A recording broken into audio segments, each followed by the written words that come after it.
Hello, everybody. How are you today? We are back for another Bible story reading, and let's see if I can fix this here. There we go. Get a little bit more light going on. Welcome. For those of you who are joining for the first time, I very quickly want to tell you what we do here. We go through the various stories of the Bible for people who either don't know what the stories are, have never read them for themselves, they've only heard what other people have told them, or they have forgotten them. Whatever the case is, we go through the different stories of the Bible so that you can know them. Today, we are going to pick up with the story of David. We've been talking about the story of David for quite a number of weeks now, and we took a little bit of a break yesterday and talked about Elijah and the widow. But today we're going to get back to the story of David. If you are watching this video on YouTube, just to let you know, we go live on Facebook with these videos, and then when they're done, we upload them to YouTube. So if you want to catch them live, you can find us on Facebook by searching Get Clear Teachings, and there's other things on that page that you'll find besides just my teachings. So you can go there. But in the meantime, if you would hit the like button and the subscribe button, that helps us tremendously if we get enough subscriptions, and we can actually go live on YouTube as well, just to let you know about that. Well, when we last left off with the story of David, if you recall, David had slept with Bathsheba and had her husband, Uriah, sent to the front lines of the battle so that he would be killed, so that nobody would know about his torrid affair with Bathsheba. But unfortunately, people did know, and Nathan the prophet goes to him and says, hey, what you did was wrong, and because of it, your son that Bathsheba is pregnant with is going to die, and that's certainly what happens. So now Bathsheba's son has died. She has now given birth to a new son, Solomon, and we are going to pick up with chapter 13 of 2 Samuel. So let's go ahead and get started. Some time passed. David's son, Absalom, had a beautiful sister named Tamar. And David's son, Amnon, was infatuated with her. Amnon was frustrated to the point of making himself sick over his sister Tamar because she was a virgin, but it seemed impossible to do anything to her. Amnon had a friend named Jonadab, a son of David's brother, Shimeah. Jonadab was a very shrewd man, and he asked Amnon, "Why are you the king's son, so miserable every morning? Won't you tell me?"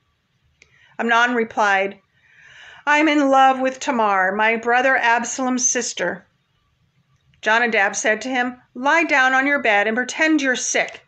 When your father comes to see you, say to him, 'Please, let my sister Tamar come and give me something to eat. Let her prepare a meal in my presence, so I can watch and eat from her hand.'" So Amnon lay down and pretended to be sick. When the king came to see him, Amnon said to him, "Please let my sister Tamar come and make a couple of cakes in my presence, so I can eat from her hand." David sent word to Tamar at the palace, "Please go to your brother Amnon's house and prepare a meal for him." Then Tamar went to his house while Amnon was laying down. She took dough, kneaded it, made cakes in his presence, and baked them. She brought the pan and set it down in front of him, but he refused to eat. Amnon said, "Everyone leave me," and everyone left him. "Bring the meal to the bedroom," Amnon told Tamar, "so I can eat from your hand." Tamar took the cakes she had made and went to her brother Amnon's bedroom. When she brought them to him to eat, he grabbed her and said, "Come, sleep with me, my sister." "Don't, my brother," she cried. "Don't disgrace me, for such a thing should never be done in Israel. Don't commit this outrage. Where could I ever go with my humiliation? And you would be like one of the outrageous fools in Israel. Please, speak to the king, for he won't keep me from you." But he refused to listen to her, and because he was stronger than she was, he disgraced her by raping her.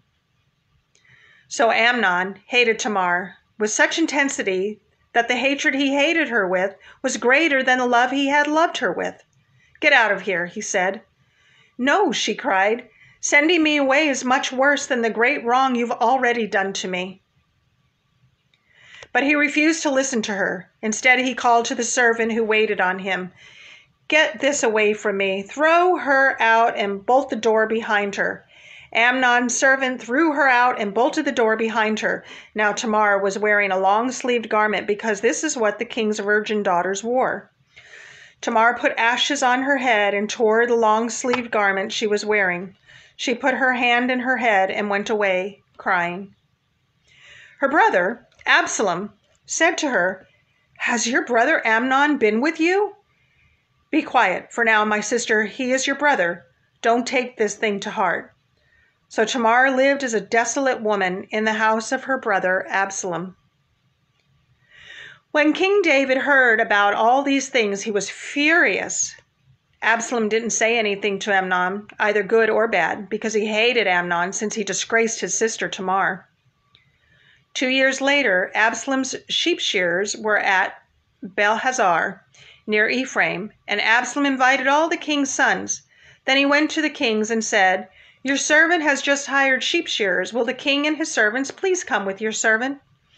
The king replied to Absalom, "No, my son, we should not all go, or we would be a burden to you." Although Absalom urged him, he wasn't willing to go, though he did bless him. "If not," Absalom said, "please let my brother Amnon go with us." The king asked him, "Why should he go with you?" But Absalom urged him, so he sent Amnon and all the king's sons.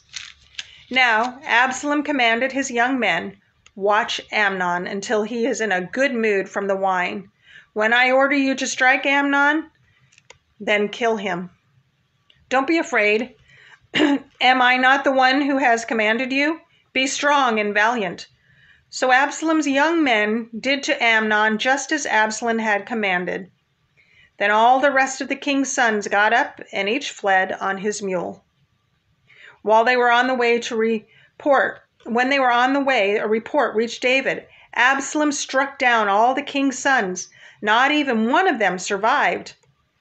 In response, the king stood up, tore his clothes, and lay down on the ground, and all his servants stood by with their clothes torn. But Jonadab, son of David's brother Shimei, spoke up. "My lord must not think they have killed all the young men, the king's sons, because only Amnon is dead. In fact, Absalom has planned this, ever since the day Amnon disgraced his sister Tamar. So now, my lord the king, don't take seriously the report that says all the king's sons are dead. Only Amnon is dead." Meanwhile, Absalom had fled. When the young man who was standing watch looked up, there were many people coming from the road west of him from the side of the mountain. Jonadab said to the king, "Look, the king's sons have come. It's exactly like your servant said." Just as he finished speaking, the king's sons entered and wept loudly. Then the king and all his servants also wept very bitterly. But Absalom fled and went to Talmai, son of Ammihud, king of Geshur, and David mourned for his son every day. After Absalom had fled to Geshur and had been there 3 years, King David longed to go to Absalom, for David had finished grieving over Amnon's death. That is the end of chapter 13. What a story we just read. There are 3 ways that we look at these stories when we read them. What does it say? We have to have reading comprehension. If you don't read the words on the page, you don't know what it says. So we just read the words on the page. What was it saying to the people of the time? What was the culture? What was going on? We have to have understanding of everything in context. And what, if anything, is it saying to us today? So this starts off where some time has passed now. All of David's kids are growing up. They're growing up in the palace. And one of his sons, named Amnon, you have to remember David had several wives. So all of these children, they were half brothers and sisters of one another. Absalom had a sister named Tamar. Amnon was her half brother. And Amnon fell in love with Tamar. He thought she was absolutely beautiful and he wanted her. So with the help of one of his friends, they devise this plan. He pretends to be sick in bed, and he tells his father, let my sister come, let Tamar come and cook for me. I don't feel well. Excuse me. So David goes ahead and has Tamar go and make him some cake, make him some bread, and bring it to him, thinking he's sick. She goes and does that, and there's other people in the room, and Amnon sends them all out of the room. He sends them out, except for her. He wants her to stay and feed him. Well, then he grabs her, and he wants her to lie down with him, and she's like, no, that's a terrible thing. We don't do that, and none of this would be done in Israel. You can't do that. Just ask our father, and he'll let me marry you. Okay, we think that's kind of strange for brothers and sisters to get married, but that would not have been too out of the question for a half-brother and half-sister to have married each other back then. But he doesn't do that. Instead, he ends up raping her. And then after he does this, he hates her. It says he hates her more than he loved her. And he sends her away. He gets rid of her, kick her out, bolt the door behind me. And she was totally disgraced. That meant that nobody was going to want to ever marry her. She was damaged goods. We have a hard time understanding that in our culture because we know that if something like that happens to somebody, they're not damaged goods. God can turn that situation around for them. But in her culture, in the time that she was growing up, that meant a life where she would be alone forever. So he sends her away. She tore the sleeves off of her clothes and put ashes on her head to show that she was no longer a virgin. Well, when her full brother, Absalom, finds out what has happened, he's furious. And although King David hears about it and is furious, he never punishes Amnon for what he did. He never punished him. Tamar went and lived with her brother, Absalom, for the rest of her life. Absalom took care of her for the rest of his life. She would not have had a way to support herself. She was a disgraced woman and the daughter of a king. And so she got to live in the house of Absalom. Absalom was good to her. Absalom never got over what his brother Amnon did to his sister Tamar. So one day he decides to have this feast, this big celebration, because we got to share our sheep. It's kind of like a harvest festival. They got to share the sheep, and he's going to throw this big dinner. And he tells David, he says, hey, Dad, why don't you show up for this dinner and send all my brothers? And David's like, why should all of us go? We don't need to be a burden to you. We're not all going to go. He says, well, at least send Amnon. And so David says, well, all right, I'll send Amnon. He can go to your little party.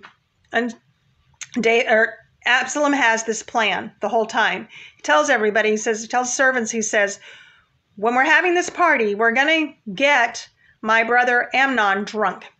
And then we're killing him for what he did to my sister. So that's exactly what happens. Well, somebody goes running to the palace and they send this report, all of your sons are dead. And David is just, he's distraught. He's like, oh my goodness, all my sons are dead. And he starts tearing his clothes, and his servant's next to him. And then this guy comes up to him, Jonadab, and says, no, that's not true. Not all of your sons, just Amnon. And here's why. Your son Absalom had planned this from the very beginning. He was upset at what happened to his sister Tamar. So he planned this. And when David finds out, then Absalom flees. He runs away. Sure enough, his other sons come up, and he's like, see, they're all alive. It's all good. It's all good. It's just Amnon that's dead. Well, David mourns for Amnon. And meanwhile, Absalom flees. He takes off. He gets out of there. He hightails it out because he's just committed murder. And he knows he's going to be in trouble. So he gets out of there, and it says here, after 3 years, David longed for Absalom. He started to miss Absalom. He was done mourning for Amnon, but now he really missed his son, Absalom. I think there are some lessons in here that we can learn, particularly from Amnon. When Amnon committed this sin, this atrocity against his sister, instantaneously he hated her. How many times in our own lives, or maybe you've seen this happen with other people, have people done something wrong? They've wronged you. Maybe somebody has wronged you, and they end up despising you when they're the ones who wronged you. It's because they have a hard time being able to reconcile themselves with the sin that they've just committed. Rather than repenting and doing what was right, Amnon turned that all over on Tamar, and he blamed her.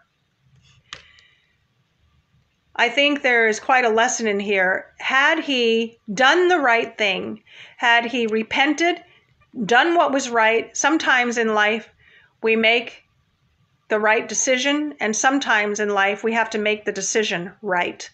And had he done the right thing, he never would have been killed by his brother Absalom. This is such an interesting story. There's so much in there. I still say that this entire book could be turned into some Hollywood production type movie with all of its action. So I hope that you learned something today. I hope that you got something out of this. I think it's wonderful that we have an opportunity to go through these stories. I hope you're doing that on your own as well. Well, that's all that we have for today. And when we get together the next time, hopefully we will continue with some more stories about David. You have a wonderful day, and God bless you.